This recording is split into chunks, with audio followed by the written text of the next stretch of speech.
온 가족이 함께 하나님께 예배드리는 가정 예배 시간입니다. 찬양으로 예배를 시작하겠습니다. 찬송가 288장 예수를 나의 구주 삼고 다 함께 찬양을 하나님께 올려드리겠습니다.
예배를 위해 기도드리겠습니다.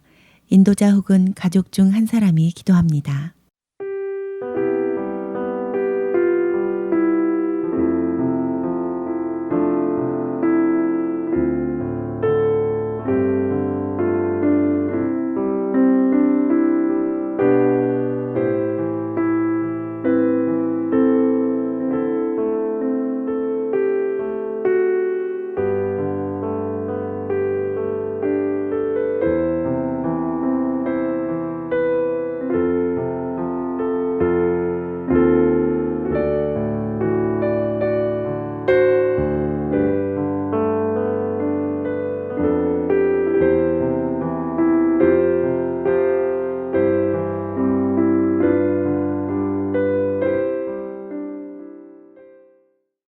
오늘의 성경 말씀은 사도행전 1장 14절에서 15절까지의 말씀입니다.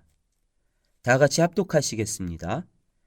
여자들과 예수의 어머니 마리아와 예수의 아우들과 더불어 마음을 같이하여 오로지 기도에 힘쓰더라.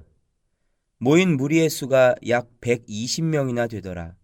그때 베드로가 그 형제들 가운데 일어서서 이르되 아멘. 시대가 빠르게 변해가고 있습니다. 너무나 변화가 크고 세상 모든 게 급하게 변하고 있습니다. 그러나 이런 속에서도 변함없이 우리 가정이 더욱 쓰임 받기 위해서는 또 어떤 부분부터 새롭게 다듬어야 할까요? 그것은 바로 엎드림, 기도입니다. 오늘 성경 말씀에 나온 예수님의 제자들 120명은 마음을 같이하여 오로지 기도에 힘썼습니다.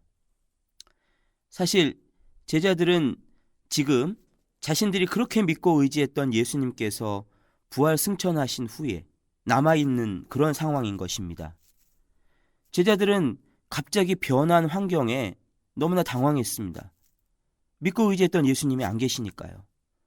앞으로 어떻게 해야 할지를 몰랐습니다. 그들은 예수님의 말씀을 교육받은 사람들이었고 예수님을 믿는 사람들이었지만 또 주변에는 예수님을 반대하는 사람들이 너무 많았기 때문에 두려웠습니다.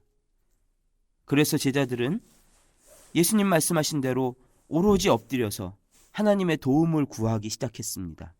하나님의 방법을 찾았습니다. 오로지 엎드려서 하나님의 능력이 임하기를 기다렸습니다. 10일이 지난 후에 드디어 그들에게 약속하신 성령님께서 임하셨습니다.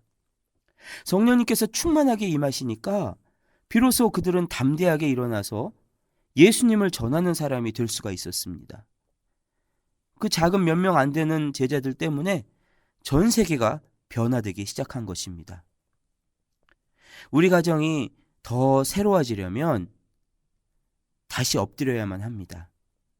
문제를 뚫고 나가려면 다시 기도를 시작해야 합니다. 예수님의 약속을 받을 때까지, 예수님의 약속이 이루어질 때까지 기도해야 합니다. 성령님이 우리 가운데 뜨겁게 역사하실 때까지 일어나서는 안 됩니다. 제자들이 오로지 엎드렸을 때 성령의 불이 임하였습니다. 전능하신 예수님께서도 엎드려 기도하셨습니다. 십자가를 지고 죽는 일은 예수님께 너무나도 고통스러운 일이었기 때문에 그래서 십자가를 지기 위해서 예수님은 간절히 엎드려서 감당할 수 있게 해달라고 기도하셨죠. 엎드려서 기도한다라고 하는 것은 내 뜻을 내려놓고 하나님의 뜻을 이루어달라고 하는 것입니다. 십자가를 짊어질 능력을 달라고, 내 힘으로는 할 수 없지만 하나님께서 도와달라고 그렇게 기도하는 것입니다. 하나님께서는 엎드리는 사람에게 임재하시고 강력한 능력을 주십니다. 하나님께서는 기도하는 사람에게 다시 비전을 주십니다. 다시 재기할 수 있는 힘을 주십니다. 여러분의 가정에 놀라운 축복이 임할 줄로 믿습니다. 이제 나눔과 기도의 시간입니다. 첫 번째로 하나님께서는 다시 엎드림을 시작하는 사람을 새롭게 쓰시길 원하십니다. 하나님께서는 다시 기도를 시작하면 새롭게 쓰실 것입니다. 이제 우리 가족에서 하나님께 드릴 새로운 기도의 계획을 한번 나누어 보시길 바랍니다. 나는 앞으로 어떻게 하나님 앞에 기도하며 나아가겠습니다. 같이 한번 나누어 보시길 바랍니다.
두 번째, 우리 가족에게 성령의 능력을 부어주시도록 기도하시길 바랍니다.